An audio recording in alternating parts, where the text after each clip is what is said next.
আসসালামু আলাইকুম রহমতুল্লাহ। সম্মানিত দর্শক, গতকাল সাংবাদিক ইলিয়াস ভাইয়ের একটা ফেসবুক লাইভ জামাত প্রসঙ্গে সারা বাংলাদেশে আলোচনার ঝড় তুলেছে। এখন এই প্রসঙ্গে একটু কাটা ছেঁড়া একটু ব্যাখ্যা বিশ্লেষণ করতে চাচ্ছি। আমি একজন পত্রিকার সম্পাদক হিসেবে আমি চেষ্টা করব আমার কথা বলার জন্য ইনশাআল্লাহ। আর সাংবাদিক ইলিয়াস ভাইয়ের কোন কথাটা যৌক্তিক কোন কথাটা যৌক্তিক নয় এবং এর বাস্তবতা কি, এই ব্যাখ্যা করার আগে যদি একটু বলে নেই, সাংবাদিক ইলিয়াস ভাই তিনি অকুতভয় একটা সৈনিক, সৎ সাহসী যোদ্ধা, দেশপ্রেমিক সাংবাদিক, এতে কোনো সন্দেহ নেই। স্বৈরাচারের বিগত 16টা বছর এই সাংবাদিক ইলিয়াস ভাই, পিনাকি ভট্টাচার্য দাদা, ডক্টর কনক সারোয়ার থেকে শুরু করে যারা কথা বলেছে, আসলে দ্বিতীয় স্বাধীনতার জন্য এদের অবদানকে তো অস্বীকার করা যায় না। বিধায় আমি আমার কথার শুরুতেই সাংবাদিক ইলিয়াস ভাইয়ের প্রতি শ্রদ্ধা রেখে কথা বলছি। গতকালকের লাইভে সরাসরি চলে আসি।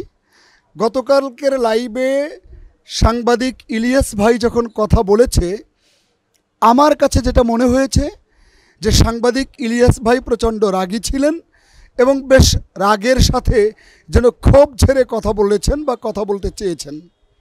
এটা হচ্ছে একটা বিষয়। আর রাগ বা ক্ষোভ থেকে যা বলা হয় তা সবটুকু সত্য এটা ধরে নেওয়ার কোনো যৌক্তিকতা সেক্ষেত্রে থাকে না, যেহেতু তিনি বেশ রাগের সাথে কথাগুলো যেন বলেছেন বলে মনে হচ্ছে খুব রেগে বা খুব ব্যক্তিগত ক্ষোভ থেকে কথাগুলো বলেছেন। এর পরের ব্যাপারে যদি আসি, সাংবাদিক ইলিয়াস ভাইয়ের ভিডিও মানেই, তার সাক্ষাৎকার মানেই, তার লাইভ মানেই তথ্য সমৃদ্ধ লাইভ, এটা আমরা জানি। এ কারণেই কিন্তু তার লাইভের প্রতি মানুষের এত আকর্ষণ থাকে। কিন্তু গতকালকের লাইভে একটা জিনিস দেখলাম যে সাংবাদিক ইলিয়াস ভাইয়ের মধ্যে তেমন বেশি তত্ত্ব উপাদান ছিল না। এটা কিন্তু আরেকটা ব্যাপার। বিধায় গতকালকের লাইভটা আমার কাছে খুব ফ্যাকাশে মনে হয়েছে যে ব্যক্তিগত রাগ আর ক্ষোভের বহিঃপ্রকাশ। এরপরে যদি আরেকটি কথা বলি যে জামাত ইসলাম 1971 সনে স্বাধীনতার ব্যাপারে তারা বিরোধিতা করেছিল। আর এই বিরোধিতা করেছিল কেন? কারণ বাংলাদেশটা ভারতের পেটে চলে যাবে, ভারত শোষণ করবে, ভারত শাসিত হয়ে যাবে, দুটি মুসলিম দেশ ভাগ হয়ে যাবে। এই প্রেক্ষাপটে জামাতের যে বিরোধিতা, এটা কিন্তু সাংবাদিক ইলিয়াস ভাই বলেছেন যে এখনও তিনি এই মতামতের উপরে একমত। তার মানে 1971-এর প্রশ্নে জামাতকে সাংবাদিক ইলিয়াস সঠিক মনে করেছে। এখন আমি যদি বলি যে গোটা বাংলাদেশের মানুষ বিগত 54 বছরে দেখেছে ভারত কেমন শোষণ আমাদেরকে করেছে, আর এই ভয়ের কারণেই তো জামাত তখন আসলে ভারতের বিরোধী হয়েছিল মূলত। সে প্রেক্ষাপটে জামাতের ভূমিকা সাংবাদিক ইলিয়াস ভাইয়ের মতে সঠিকটা এখনও যৌক্তিক বলে মানুষ মনে করে। এখানে কিন্তু আরেকটি ব্যাপার যে সাংবাদিক ইলিয়াস ভাই কিন্তু আরেকটি কথা বলেছেন যে তাকে কেউ একজন 5ই আগস্টের পরে জিজ্ঞেস করেছে আপনি ভোট কাকে দেবেন, সে কিন্তু বলেছে আমি আমার ভোট জামাতে দিব। কারণ যে অন্য দল এবং জামাত বা বিএনপি বা জামাত এরা সবাই রাজনীতি করছে, জামাত যেহেতু ইসলামী সেন্টিমেন্টে বা ইসলামিক ভূমিকা রাখছে, সেক্ষেত্রে জামাতকে তিনি ভোট দিতে চেয়েছেন। তার মানে হলো আমি জামাতের ভাইদেরকে বলবো, শিবিরের ভাইদেরকে বলবো যে 5ই আগস্টের পরেও সাংবাদিক ইলিয়াস ভাই কিন্তু জামাতকেই ভোট দিতে চেয়েছেন। তার মানে হুট করে তার রেগে যাওয়া, তার 2-4টা কথা বলা, তার লাইভকে নিয়ে আপনাদের এত হাহুতাশ করার কিন্তু কিছু নেই। আরেকটি ব্যাপারে এবার আসি, সাংবাদিক ইলিয়াস ভাই কিন্তু খুব জোরের সাথে বলেছে যে জামাত হচ্ছে পাকিস্তানের চর। এখন আমি সাংবাদিক ইলিয়াস ভাইকে বলবো যে আপনার এই কথার প্রেক্ষাপটটাই বিগত 16 বছর স্বৈরাচারী হাসিনা এবং ভারত জামাতকে পাকিস্তানের চর প্রমাণ করার চেষ্টাটাই তো করেছে, আপনিও সেই একই কথা বললেন। এখন আপনাকে যদি বলি যে বাংলাদেশের 3 দিকে ভারত, একদিকে বঙ্গোপসাগর, ভারতের চর যারা, রয়ের এজেন্ট যারা, ভারতের দালাল যারা, ভারত যাদের কাঁধে ভর করে, সেই ভারতই কেবলমাত্র তাদের দিয়ে বাংলাদেশকে দখল করতে পারে, বাংলাদেশকে জুলুম করতে পারে, জালিমির ভূমিকা অবতীর্ণ হতে পারে। কিন্তু পাকিস্তানের চর যদি কেউ হয়, 1200 কিলোমিটার দূর থেকে এই দেশে পাকিস্তান আর কোনোদিন শোষণ করতে আসবে না, জালিমের ভূমিকা অবতীর্ণ হতে পারবে না। অতএব এদেশের জনগণের আর ভাবারই সুযোগ নেই জামাত পাকিস্তানের আদৌ চর কি চর না, এটা প্রমাণ করা না করা নিয়ে আমার মনে খুব বেশি মাথা ব্যথা নেই। সেক্ষেত্রে তারপরেও এ ব্যাপারে জামাত তাদের যৌক্তিক ব্যাখ্যা দেবে বলে আমিও প্রত্যাশা করি। এখন যদি আরেকটি কথায় আসি, যে সাংবাদিক ইলিয়াস ভাই বলেছেন এটিএম আজহারুল ইসলাম তিনি এখনও জেলে বন্দী, বছরের পর বছর যুগ পেরিয়ে যাচ্ছে, তিনি কিন্তু জেলে বন্দী। জামাতের শীর্ষ নেতারা চান না এটিএম আজহারুল ইসলাম মুক্তি পাক। এখন আমার কথা হলো, সাংবাদিক ইলিয়াস ভাইয়ের এই কথাটাকে আমি প্রোটেস্ট করব না। আমি জামাতের নেতাকর্মীদেরকে বলবো যে 5ই আগস্টের পরে অনেকে তো অনেক কিছু পেয়ে গেল, কিন্তু জামাত এখনও নিবন্ধন পায় নাই, এটিএম আজহারুলের মুক্তিটাও পায় নাই। তো জামাতের শক্ত ভূমিকা নেই কেন, এ ব্যাপারটা জামাতই আমার মনে হয় ক্লিয়ার করা উচিত।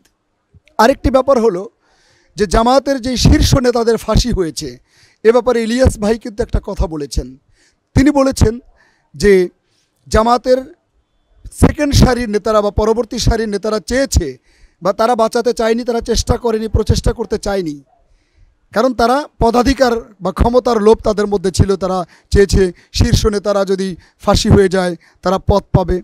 এই ব্যাপারে আমার কাছে মনে হয় যে আমি সাংবাদিক ইলিয়াস ভাইকে বলবো, আল্লামা দেলোয়ার হোসেন সাঈদীর মতো নিরপরাধ ব্যক্তিকে যখন রাজাকারের তকমা দিয়ে ফাঁসির রায় দিল, তখন কিন্তু প্রায় 150 জনের মতো জীবন দিয়েছে, হাজার হাজার বা শত শত আহত হয়েছে, এবং তারপরে কিন্তু রায় পরিবর্তন হয়েছে, কিন্তু শেষ পর্যন্ত কিন্তু তাকে পয়জনিং করে, ইনজেকশন দিয়ে তাকে কিন্তু শহীদ করে দেওয়া হলো। অন্যদের বেলায় তারা কিন্তু জামাত কিন্তু যথেষ্ট আন্দোলন করেছে, তো এখন আরও আন্দোলন করতে পারতো কিনা, আরও ভূমিকা রাখতে পারতো কিনা, তীব্র ভূমিকা রাখতে পারতো কিনা, শিবির তীব্র আন্দোলন করতে চেয়েছে, জামাত আদৌ বাধা দিয়েছে কিনা, বা তাতে কোনো লাভ হতো কিনা, নাকি জাতির মঙ্গলের কথা চিন্তা করে, দলের মঙ্গলের কথা চিন্তা করে, ইসলামী কল্যাণের কথা চিন্তা করে জামাত সেই আন্দোলনের ব্যাপারটা তাদের সর্বোচ্চটুকু করেছে, কিন্তু আরও যতটুকু করতে পারতো সেই ক্ষেত্রে তারা নমনীয় হয়েছে। কোন কারণে সেটা তারা ব্যাখ্যা দিতে পারবে, নাকি আদৌ তারা নমনীয় হয়নি সেটাও তারাই ব্যাখ্যা দিতে পারবে। তবে সর্বোপরি বলি, আমার কাছে যেটা মনে হয় যে কারণে সাংবাদিক ইলিয়াস ভাই এত ক্ষিপ্ত, রেগে গেলেন, সেটা হলো কালবেলার সম্পাদক, ভারতীয় গুপ্তচর, রয়ের এজেন্ট, ভারতের দালাল, স্বৈরাচারের দালাল সম্পাদক সন্তোষ শর্মাকে জামাত তার প্রীতি সমাবেশে আনায়। এ ব্যাপারে আমিও অনেক সমালোচনা করেছি, সমালোচনা অনেকেই করছে, কিন্তু আমার কথা হলো আমাদের তো এটাও বুঝতে হবে সেটা ছিল প্রীতি সমাবেশ, হিন্দু বৌদ্ধ খ্রিস্টান সব ধর্মেরই আছে। তো অন্য ধর্মের কেউ যদি তাদেরকে যদি পাঠায়, তো সেক্ষেত্রে তো সন্তোষ শর্মাকে দাওয়াত দেয় নাই, দিয়েছে হিন্দু ধর্মকে, হিন্দু ধর্মের নেতাদেরকে, ঢাকা পূজা উদযাপন কমিটিকে, সে পূজা উদযাপন কমিটি তাদের সেক্রেটারি সন্তোষ শর্মাকে পাঠিয়েছে। তারপরেও আমি বলবো যে জামাত যে কোনো মূল্যেই সন্তোষ শর্মাকে মাইনাস করতে পারতো, আরএসএসের গোবিন্দ প্রামাণিককে মাইনাস করতে হবে তাদেরকে। এ ব্যাপারে জামাতের ব্যাপারে আমার মনে হয় যে রাগ ঢাক করেই বলবো এটা তাদের ভুলই হয়েছে, তারপরেও ভুল হতে পারে। এখন আমি সাংবাদিক ইলিয়াস ভাইকে বলবো, ভুল হলেই আক্রমণাত্মক ভূমিকায় যেইভাবে আমিরে জামাত ডাক্তার শফিকুর রহমানকে নিকৃষ্ট ভাষায়, নিকৃষ্ট মুডে আমার মনে হয় যেভাবে আক্রমণাত্মক আগ্রাসী মনোভাব দেখানো হয়েছে তার প্রতি, এরকম সর্বজন শ্রদ্ধেয় ব্যক্তিত্ব জামাতে আমির ডাক্তার শফিকুর রহমানের প্রতি সাংবাদিক ইলিয়াস ভাই না করলেও পারত। কারণ আমরা সমালোচনা করব, আলোচনা করব, গঠনমূলক হবে, আলোচনা হবে গঠনমূলক। আচ্ছা, এরপরে যদি আসি বিএনপির ব্যাপারে, যে কথাটা সাংবাদিক ইলিয়াস ভাই বলেছে, যদিও কালকে বিএনপির ব্যাপারটা অত বেশি ছিল না, তারপরে যতটুকু বলেছে যে শহীদ প্রেসিডেন্ট জিয়াউর রহমানের পরিবার, তারেক জিয়ার পরিবার, খালেদা জিয়া, তারেক জিয়া, এরা বাদে বাকি 90% বিএনপিকে ভারতের এজেন্ট বানিয়ে দিয়েছে। সালাউদ্দিন এজেন্ট, মির্জা ফখরুল, তা আমার কাছে সালাউদ্দিন, মির্জা ফখরুল এরা ভারতীয় এজেন্ট হতে পারে, কিন্তু বিএনপির 90% এজেন্ট এইভাবে বলাটা আমার মনে হয় যৌক্তিক না। কারণ ভারতে বিএনপির মধ্যে অনেক দেশপ্রেমিক নেতা আছে, বিএনপির মধ্যে অনেক ভালো ভালো মানের নেতা আছে যারা দেশকে ভালোবাসে। সর্বোপরি যদি আমি বলি যে আমার মনে হয় যে জামাত যদি, সাংবাদিক ইলিয়াস ভাইকে আমি বলবো এবং জামাতের বা অন্যান্য ব্যক্তি সমর্থকদেরকে বলবো বা সাধারণ মানুষকে বলবো, জামাত যদি আপোষের রাজনীতি করতো, ভারতের দালাল হতো, রয়ের এজেন্ট হতো, ভারতীয় খপ্পরে পড়তো, তাহলে অ্যাটলিস্ট আন্দোলন তো লাগতো না। তারা স্বৈরাচারী হাসিনার সাথে হাত মেলালেই, ভারতের কথায় চললেই তো তাদের শীর্ষ নেতারা বেঁচে যেত। 16 বছর জেল জুলুম তাদের তো হতো না। তাদের তো কোরআন এবং হাদিস বা ইসলামিক বইগুলো সামনে নিয়েও তো তাদেরকে জেহাদি বই বলে প্রমাণ করে তাদেরকে জঙ্গি বানিয়ে নির্যাতন করত। তো তাদের কী বা করার ছিল? এখন আমি বলবো সারা বাংলাদেশের নয়, সারা পৃথিবীর যে কোনো মানুষকেই, জামাত নয়, জামাত বিএনপি সকলের ব্যাপারে আমরা গঠনমূলক সমালোচনা করি, যে সমালোচনা আগামীর সুন্দর বাংলাদেশকে বিনির্মাণ করবে ইনশাল্লাহ। আর লাস্ট আরেকটা আমি জামাতের সমর্থকদের বা জামাতের ভাইদেরকে, নেতাদেরকে বলবো যে দেখুন, বিগত 16 বছরে জামাতের প্রতি সাংবাদিক ইলিয়াস ভাইয়ের কিন্তু ভূমিকা অনেক। অতএব তার মাঝে মাঝে ব্যক্তিগত রাগ ক্ষোভ এটা মানুষের হতে পারে, বিভিন্ন সময় মেজাজ মর্জি বিভিন্ন রকম হতে পারে। এটার ব্যাপারে এত প্রতিক্রিয়া না দেখিয়ে আমার মনে হয় সমালোচনা গ্রহণ করা এবং তারাও গঠনমূলক কথা বলুক, আমার মনে হয় সাংবাদিক ইলিয়াস ভাই এ ব্যাপারে ঠিক হয়ে যাবে ইনশাআল্লাহ। আর সাংবাদিক ইলিয়াস ভাই আরেকটা কথা বলেছেন যে জামাতের ব্যাপারে আমি আর কোনো ছাড় দিব না। আমিও মনে করি যে ছাড় দেওয়ার যৌক্তিকতা নাই। গঠনমূলক সমালোচনা সবাই করুন, তাতে সেটা জামাতের জন্য মঙ্গল, কেন সেটা বিএনপির জন্য মঙ্গল, সেটা অন্য দলের জন্য মঙ্গল, এনসিপির জন্য মঙ্গল। গঠনমূলক সমালোচনা করলে ভুল ত্রুটি শুধরে সামনের দিকে এগিয়ে যাওয়া যায়। আশা করি গতকালকে সাংবাদিক ইলিয়াস ভাইয়ের লাইভের ব্যাপারে আমরা অনেকাংশেই বুঝতে পেরেছি। আসসালামু আলাইকুম ওয়া রাহমাতুল্লাহ।